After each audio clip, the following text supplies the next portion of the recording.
What is up, everybody? This is Leon, and I'm here today to do a little paperback collection update. Yes, I do not know what's wrong with me. I've been getting way too much stuff lately, so this video is going to be a mix of things that have been purchased online recently and from the old brick and mortar. So, yeah, without further ado, let's get to it. So, first up, got a book called Panic by Chris Curry. This book was published by Pocket Books in 1994. I am digging that hot pink coloring in the title. Very the Max. That's a Saved by the Bell reference for you 90s people. Next up, we've got Shadows by my boy Sean Hudson. This is one that I did not have. This was published by Leisure in 1989, although the book was originally published in 1984. Pretty cool cover. Next, we've got Zombie House by Martin James. And this was published by Pinnacle in 1990.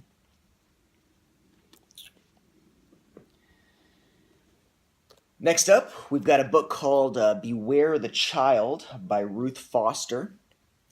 This was published by Dell in 1989.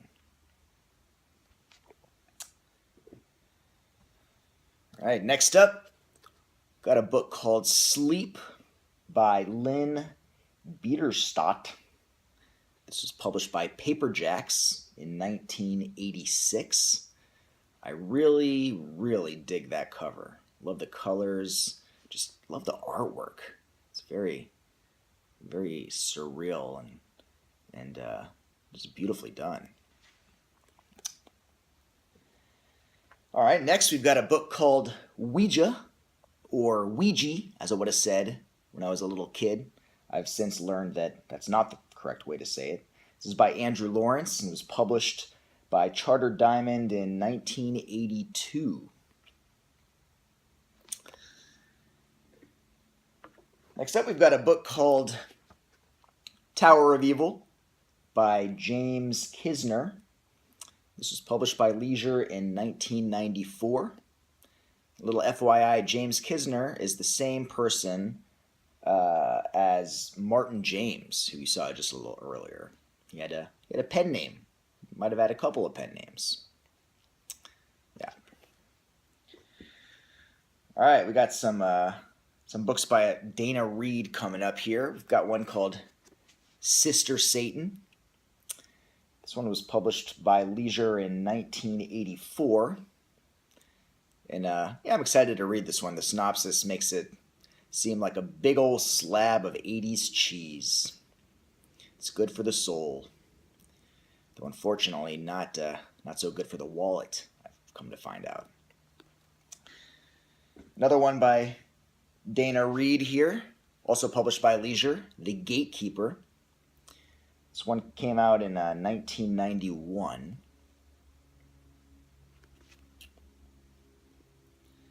And the third one by Dana Reed, this is The Summoning. I do dig that cover.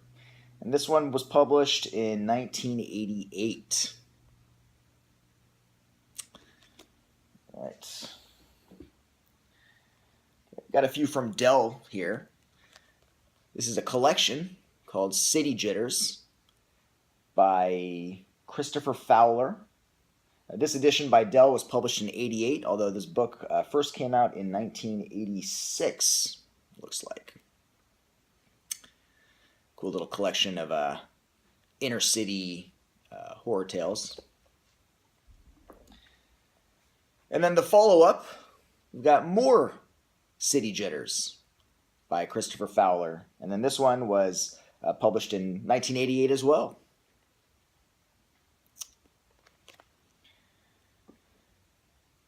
Okay, next up, we've got Breakdown by Ed Naha.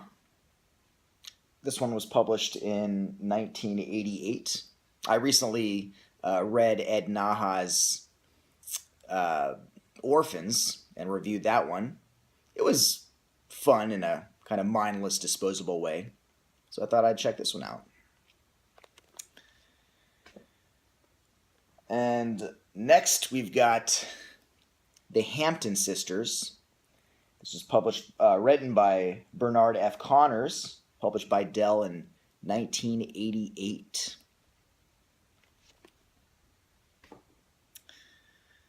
All right. Next, we've got Mr. Badface. I love that title. It's written by Mark Morris and published by Piatkus. Not sure if I'm saying that right. It's a UK publisher. This was published in 1997, as is clearly evident by the crappy typeface and the atrocious graphic design. By 1997, everything was just falling apart as far as covers went. Very sad. Although the book does look fun. Next up, we've got The Doll Who Ate His Mother, one of my all-time favorite titles by Ramsey Campbell. I have actually not read this one yet. Really looking forward to it. I hear it's one of his better novels. I know, he's known more for his short stories, but I'm really looking forward to checking this one out. This edition of The Doll Who Ate His Mother was published by Arrow in 1989, though it was originally published in 1976, I believe. Yeah. Next up, we've got Dark Journey by A.R. Moreland. This was published by Bantam in 1991.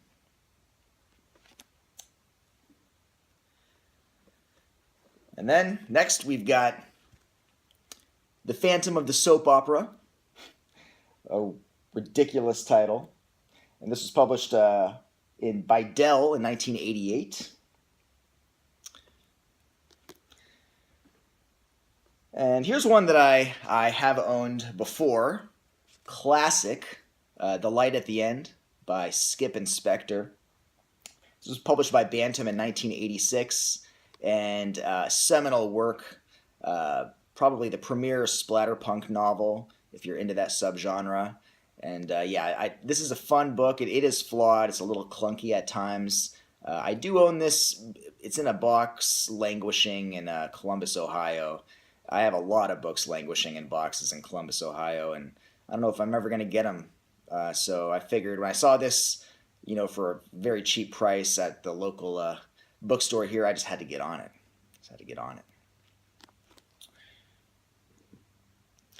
All right, next up we've got a few Del Abyss titles. I've been on a Del Abyss kick lately. They're a great line. They were very short-lived in the early 90s. They actually got started a little too late, which was the problem.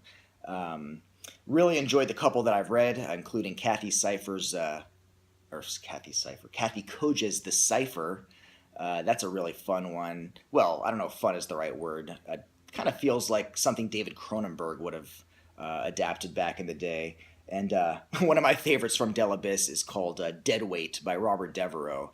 Absolutely just extreme gore and a lot of comedy in that one. Those are the only two Del Abyss titles I've read so far, but I got a few more. I've got Whipping Boy here. This is by John Byrne. This was published by Del Abyss in 1992. And then we've got Shadow Twin. This was written by Dale Hoover and published in 1991. Then we've got Mastery by Kelly Wilde. This was published in 1991 as well. And then we've got Stitch by Mark Morris, the author of that Mr. Badface. He's also the author of a book that I've heard a lot of good things about called I think it's called The Horror Club, which I'm really looking forward to reading. This one, Stitch, was published in 1991. And finally, from Del Abyss, we've got Spectres, written by J.M. Dillard, and this was also published in 1991. 91 was a big year for Del Abyss. down to the last pile here, believe it or not. Got Bride of Satan by William Shell. I don't know how to say his last name, actually. Should have probably looked that up. This was published by Leisure in 1986. I have a few other of this author's books, and really, really looking forward to checking him out. He seems right up my alley. And then we've got a few Avon titles. I'm a big fan of Avon. The Dwelling by Tom Elliott. This was published, or I'm sorry, this is not Avon. This is St. Martin's Press, and this was published in 1989. I do dig that cover a lot. It's really cool. Okay, now here we got the Avon books. We've got The Fair Rules of Evil by David C. Smith. This was published in 1989. And then also by David C. Smith, we've got The Eyes of Night. This one was published in 1991. And then we've got The Lake by John Peyton Cook. I was really impressed to see the condition of this one. I found this in like almost perfect condition. This is published by Avon in 1989, and I do dig that cover. Got that kind of EC Comics vibe. And finally, the last one here for this update, Fear Book by John L. Byrne. And John L. Byrne was a famous comic writer back in the day. Really looking forward to checking this one out. Looks pretty cool, and there's the inside. Very, very neat. This one could have been in better condition, but I'm not complaining. I'll take it. So yeah, that is it, folks. Kind of ridiculous update considering that all of these things were purchased within a time span of like, you know, a couple of weeks. I mean, it's ridiculous, and I do apologize for those of you who took pen to paper, if you're anything like me, and have this compulsion to just acquire these things as I do. But yeah, I mean, you know, I guess there's worse habits to have, right?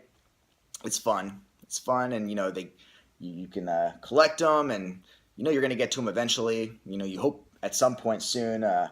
So yeah, well, that was it, guys. I hope you enjoyed that, and I will be back with another review soon and another collection update. Until then, take it easy, and peace.